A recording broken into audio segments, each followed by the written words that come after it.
Dans cette vidéo, je vais vous livrer les 7 points sur lesquels il faut absolument travailler sur votre site en 2025. Vous connaîtrez toute la méthode à mettre en place pour bien bosser votre SEO et avoir des résultats en 2025. Cette méthode, je l'ai mise en place dès 2024 et ça a payé à la fin de 2024, donc je suis convaincu que c'est la bonne méthode. Dans cette vidéo, je vais vous partager différentes choses. Stratégie de contenu à mettre en place en 2025. Astuces SEO à mettre en place en 2025. Il y aura 7 points en tout. Backlink, qu'est-ce qu'un bon backlink en 2025? Comment trouver du backlink de qualité en 2025? Je vous parlerai aussi des automatisations que je mets en place avec l'IA, comment je réussis à faire certains contenus de manière quasi automatique grâce à l'intelligence artificielle. Je vais vous présenter tout ça, c'est parti, let's go. Cette vidéo, c'est une vidéo de Cauchemar sur mon site. Cauchemar sur mon site, c'est quoi? C'est une série YouTube, je vous mettrai les différents épisodes en playlist. En fait, le principe, c'est tout simple, c'est que je reprends un site qui était totalement en décrépitude, qui était tout au bas de Google, et puis je le remonte, je vous montre tout et je vous partage tout. Cette vidéo, elle est sponsorisée par mon partenaire cette année, c'est TOT-SEO. TOT-SEO, vous le voyez ici en partage d'écran. TOT-SEO, c'est un outil qui vous permet d'optimiser et de créer vos contenus SEO et notamment d'optimiser la sémantique. Je vais vous en reparler dans la vidéo tout à l'heure. Sachez juste qu'avec le code lettre SEO que vous voyez ici, vous pouvez avoir moins 15% à vie sur TOT, donc rendez-vous sur totseo.fr. Allez, nous on commence tout de suite la vidéo où je vais vous parler de mes 7 points. Vous voyez, je les ai tous précisés ici. Et premier point, pour réussir votre SEO en 2025, c'est de créer encore plus de contenu de grande qualité. Alors il y a un point que je voulais souligner, c'est que le site dont je vous parle ici, c'est celui-là, BrewNation, qui est un site sur la biérologie, voilà, comment déguster la bière et autres, qui est une de mes passions, une de mes nombreuses passions historiques. Je vais vous en reparler un petit peu de ce site. De toute façon, vous l'avez déjà vu, je le partage beaucoup sur cette chaîne. Pour les nouveaux arrivants, voilà, vous savez que c'est de ça que je parle. Sur ce site, j'ai créé l'ensemble des contenus moi-même. J'ai un peu délégué la rédaction de certains contenus, mais essentiellement, je les ai créés moi-même. Il faut savoir que quand j'ai commencé en 2019, là je vous ai mis 2023, mais en réalité, je vous parle vraiment de 2019. En général, quand je faisais un contenu, c'était 4 à 10 heures de travail. C'était 4 heures de rédaction, et ensuite, travailler sur le contenu, c'était encore plusieurs heures de travail. Voilà, en général, 4 à 10 heures de travail. En 2025, je juge que je peux faire un contenu de la même qualité en 1 à 2 heures de travail grâce à l'intelligence artificielle. Il y a plein de choses qu'avant je faisais à la main, qu'aujourd'hui je peux faire avec l'intelligence artificielle. Je vous donne différents exemples. Le premier exemple, c'est typiquement de faire des tableaux pour améliorer la qualité de lecture de mes contenus, de faire des images. Vous voyez, j'ai un petit truc à modifier sur une image parce qu'elle n'est pas bien ou autre encore. Là maintenant, l'IA me permet de le faire beaucoup plus facilement. Et donc maintenant, en 2025, faire un contenu, c'est pas devenu basique, mais en tout cas, c'est devenu plus simple que ça ne l'était en 2019. Et donc pour moi, c'est l'opportunité pour créer encore plus de contenu de grande qualité. Un contenu de grande qualité, ça veut dire plein de choses. Ça veut dire un contenu optimisé sémantiquement, je vous comment faire juste après. Ça veut dire un contenu qui est agréable à lire, je vous en reparle juste après aussi.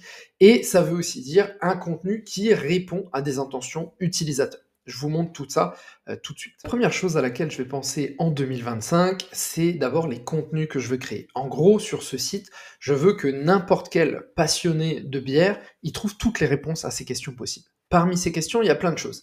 Il y a les accords mets bières, vous voyez, ce soir je dois manger un burger, j'ai des amis qui viennent à la maison, quelle bière je peux servir avec mon burger, par exemple. Je vous montre après l'exemple juste après. La première chose vraiment, c'est de réfléchir aux besoins clients. Un passionné de bière, il a autre chose. Vous savez, il y a différents événements autour de la bière. Quels événements à suivre? Un passionné de bière, il a peut-être envie de commencer à brasser de la bière. Quel est le matériel pour un débutant? Ou autre encore. Quel est le matériel pour une personne plus avancée? Ou autre encore. Tout ça, c'est vraiment la réflexion qu'il faut avoir maintenant et que je vous invite à avoir sur votre site. Justement, j'ai fait une petite image ici. Vous savez, en 2024, une méthode un peu traditionnelle de faire du SEO, c'était d'aller sur un outil de mots-clés. Donc, à titre d'exemple, moi, j'utilise Mangools, de taper un mot-clé. Là, je vais taper bière pour vous donner juste un exemple par rapport à ce blog. Et là, de prendre tous les mots qui vont venir et de se dire, je vais faire un contenu sur ça, je vais faire un contenu sur ça, je vais faire un contenu sur ça, je vais faire un contenu sur ça, et autre encore. Cette méthode, elle est erronée aujourd'hui, elle ne fonctionne plus. parce que c'est devenu un petit peu, comment dire? Heu, En 2025, le besoin client doit être au centre de ce que vous faites. Et d'ailleurs, sur ma formation, hein, que je vends, moi, c'est déjà quelque chose que je faisais depuis, 2021. Vous voyez ici, quand je parle de recherche de mots-clés, bah, la première vidéo, c'est la recherche de mots-clés avec son cerveau, le persona. C'était la première chose que je faisais faire avec mes clients. Et après, on passait sur les outils. Mais au début, on commençait par le persona. Voilà, c'était juste pour vous dire un petit point. Mais en tout cas, voilà, 2024, c'était outils de mots-clés, planification, besoin client. Il y a plein de fautes d'orthographe, désolé. 2025, c'est différent. C'est centré sur le besoin client, vérification sur les outils de mots-clés, planification. Mais en tout cas, le centre, le départ de ce que vous faites en 2025, ça doit être votre besoin client. Ultra important. Ça, c'est la base de la recherche de mots-clés. Ensuite, une fois que vous avez réfléchi à votre besoin client, il faut aller derrière, aller créer des contenus optimisés. Pour ça, moi, je vous conseille d'utiliser TotSEO. TotSEO, c'est un outil qui va vous donner plein de choses. Pour commencer, vous voyez ici, je lui ai donné un petit mot-clé sur lequel je veux optimiser. Quelle bière avec le foie gras? Lui va me donner tous les termes clés ici que je peux utiliser. Donc, ça me permet d'optimiser mon contenu sémantiquement. Le principe de la sémantique, c'est quoi? C'est simplement que lorsque Google voit que, entre guillemets, vous voulez vous positionner sur un mot-clé, il va s'attendre à voir d'autres termes. Par exemple, quand il voit le terme quelle bière avec le foie gras, il s'attend à voir des termes comme année, parce que souvent le foie gras, on le mange pour la nouvelle année. Mais, vous voyez, ou autre encore. Abbaye, parce que ça, c'est la bière d'abbaye. Vous savez, c'est un peu un type de bière qui existe. Et autre encore. Donc ça, c'est vraiment un outil qui va vous permettre d'avoir des contenus optimisés sémantiquement au top du top.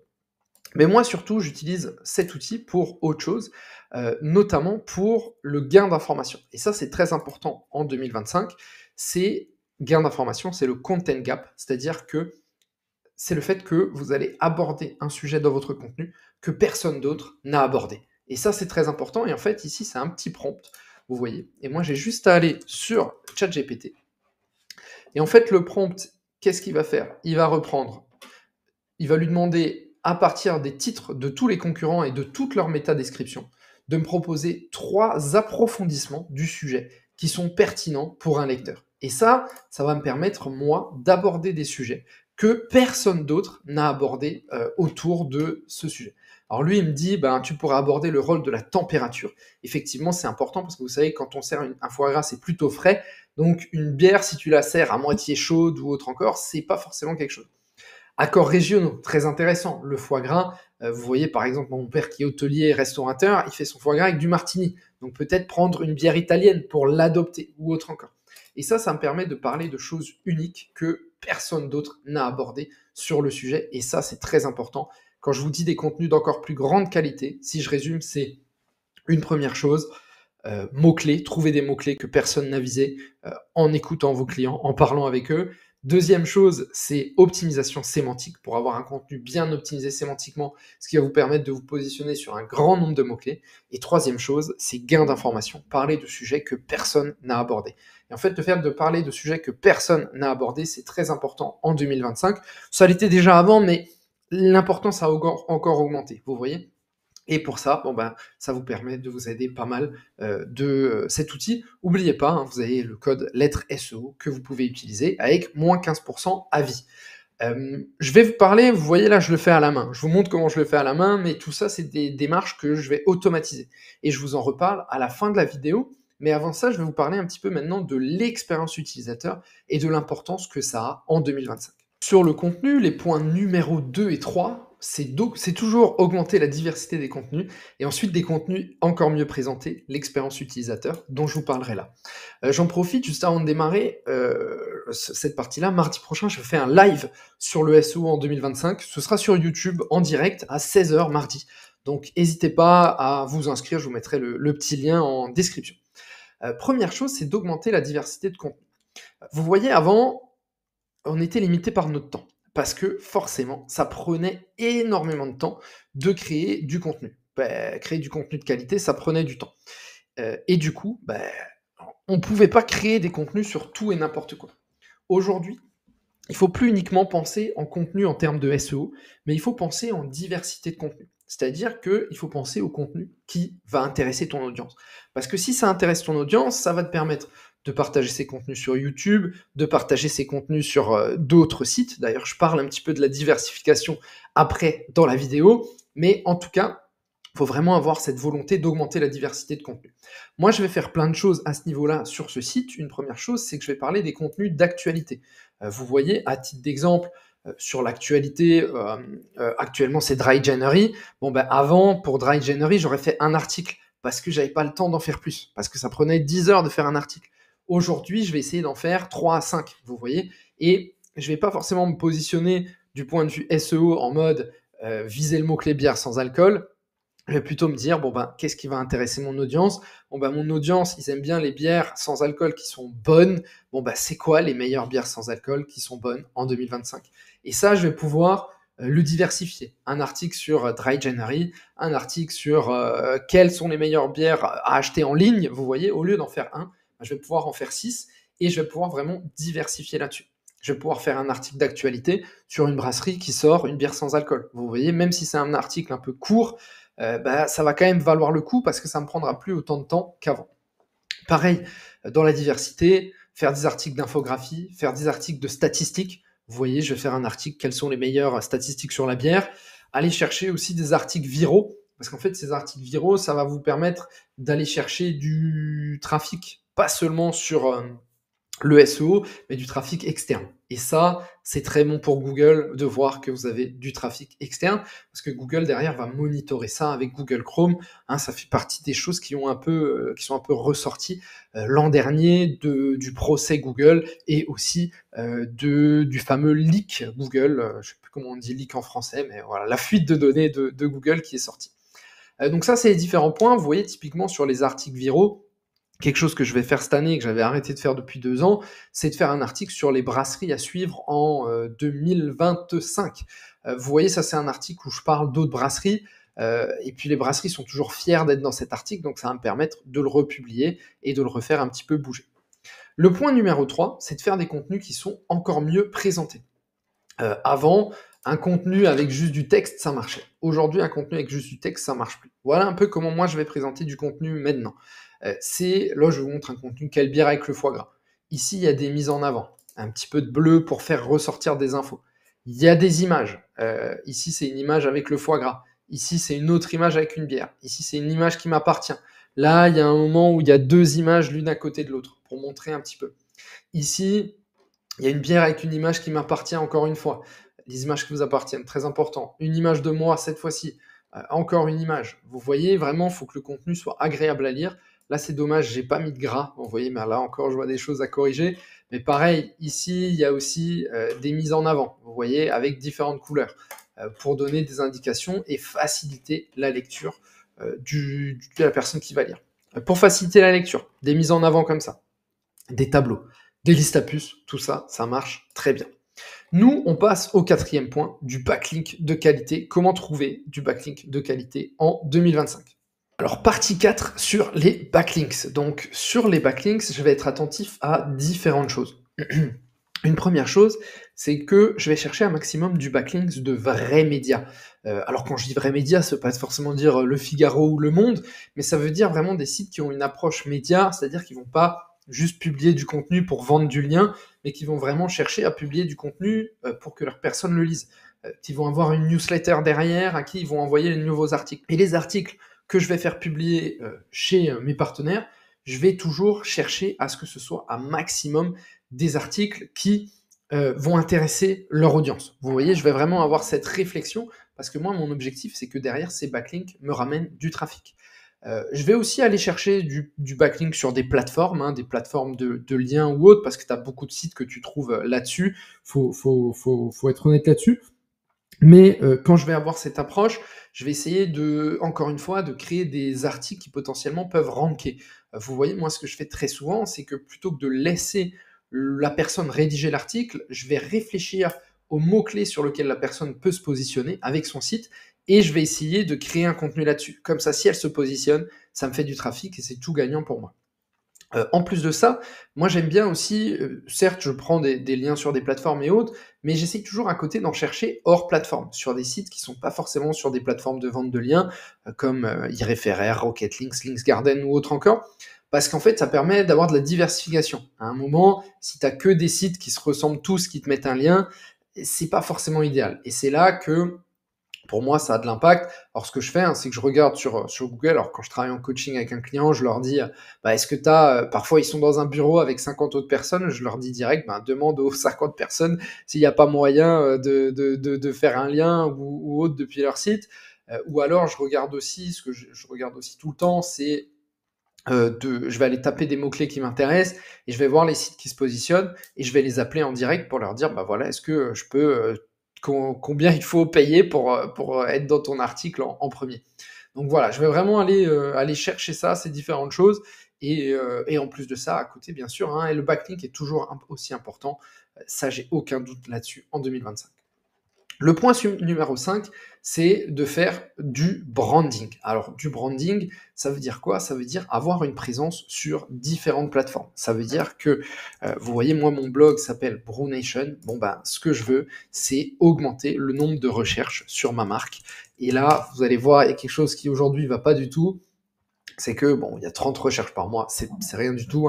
Et en fait, on voit qu'il n'y a pas de vraie augmentation. Vous voyez, on est toujours autour de 30, 40, et donc je suis pas une marque qui est en train de monter. Alors pour devenir une marque qui est en train de monter, bon, souvent il n'y a pas de secret, c'est faire du réseau social, être publié sur différents sites ou autres encore, et ça c'est vraiment devenu important, et c'est lié au point suivant, aux 2 points suivants dont je vais vous parler, qui sont les 2 derniers points de cette vidéo. Un premier, c'est le SEO multicanal, et un dernier, c'est l'automatisation, avec ce que je vais vous raconter juste après. Le premier point, c'est le SEO multicanal. Alors maintenant déjà d'office, si tu es un site, pour moi, il faut que tu aies ta newsletter. Ta newsletter, ça te permet de quoi? Ça te permet d'envoyer de nouveau du trafic sur ton site, ça te permet de rester en communication avec tes utilisateurs, et d'office, pour moi, si tu es sur une démarche un peu d'automatisation, ce qu'il faut que tu fasses avec ta newsletter, c'est quand quelqu'un s'inscrit à ta newsletter, d'office, il reçoit une dizaine d'emails, mais pas une dizaine d'emails pour vendre quelque chose, une dizaine d'emails qui vont vraiment avoir pour but d'apporter quelque chose, de raconter quelque chose qui est intéressant pour les utilisateurs finaux. Alors moi, je pourrais vous montrer, typiquement, quand quelqu'un s'inscrit, il a une série de 19 emails avec un email par semaine sur ce blog, et ces emails, à chaque fois, c'est quelque chose, c'est du vrai contenu. Vous voyez ici, le premier, c'est 6 infos que personne connaît sur la bière, et c'est vraiment des infos très très rares. Le deuxième, c'est 5 styles de bière décryptés pour la première fois.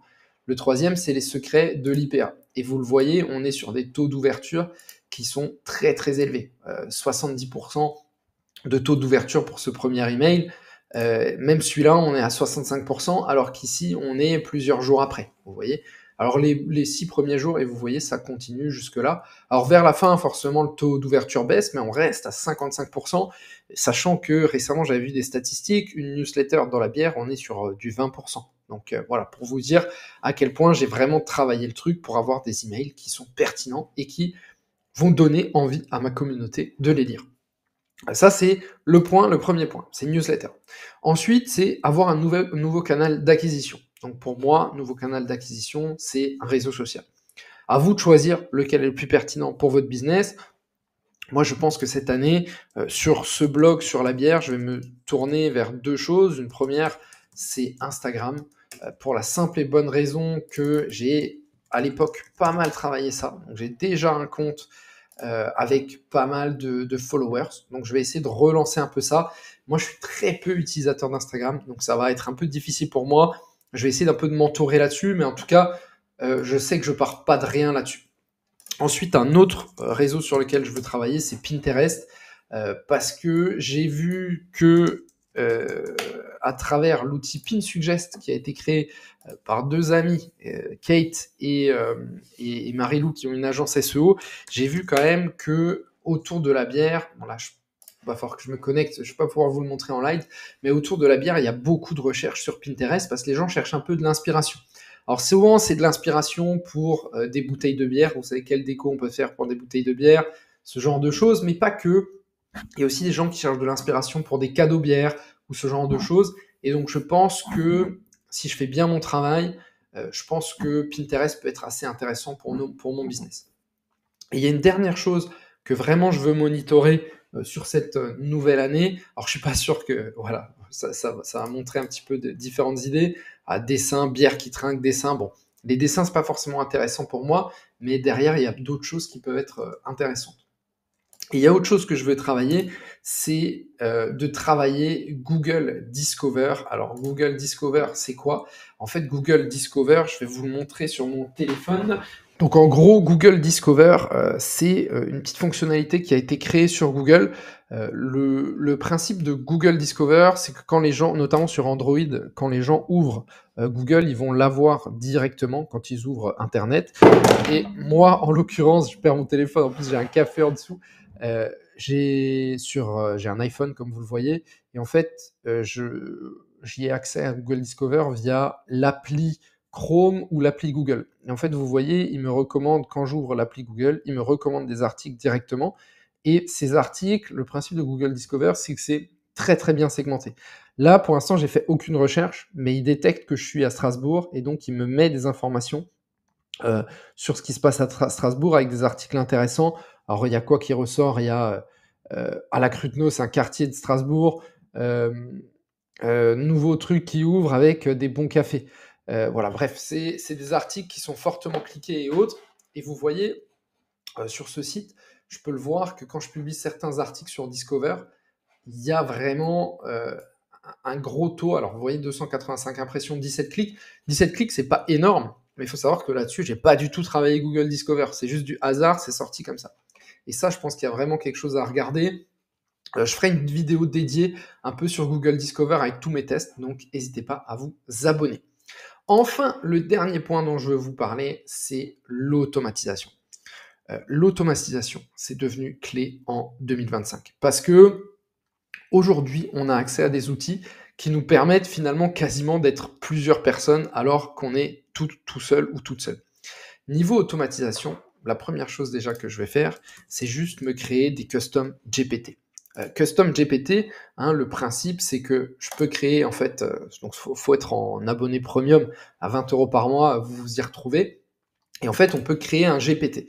Là, par exemple, je peux lui dire que j'aimerais créer un GPT qui va écrire mes articles à ma place et je vais pouvoir lui donner des contenus d'articles pour qu'il l'écrive de la même façon que moi. Vous voyez, je vais pouvoir vraiment lui donner du contenu à ce niveau-là.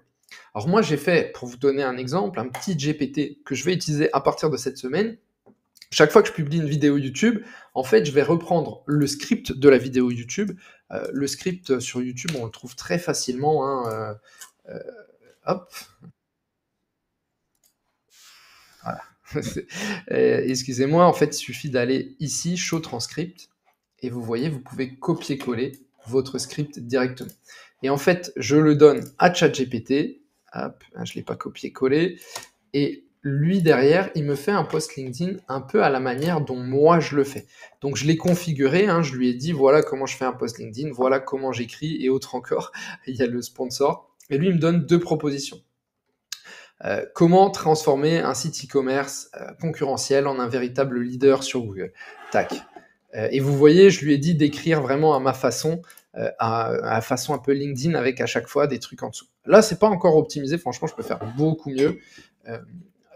Mais je lui ai donné les premières choses et vous voyez, en allant plus loin, en fait, là, j'ai quasiment mon post LinkedIn de près et j'ai gagné énormément de temps. Et ça, c'est quelque chose que je vous invite vraiment à faire. Même lui, il me demande est-ce que tu veux des posts plus directs ou autre encore. C'est automatiser à maximum votre création de contenu. Ça ne veut pas dire automatiser, ça ne veut pas dire que vous touchez plus à rien. Vous voyez là, cet article-là, je dois l'améliorer.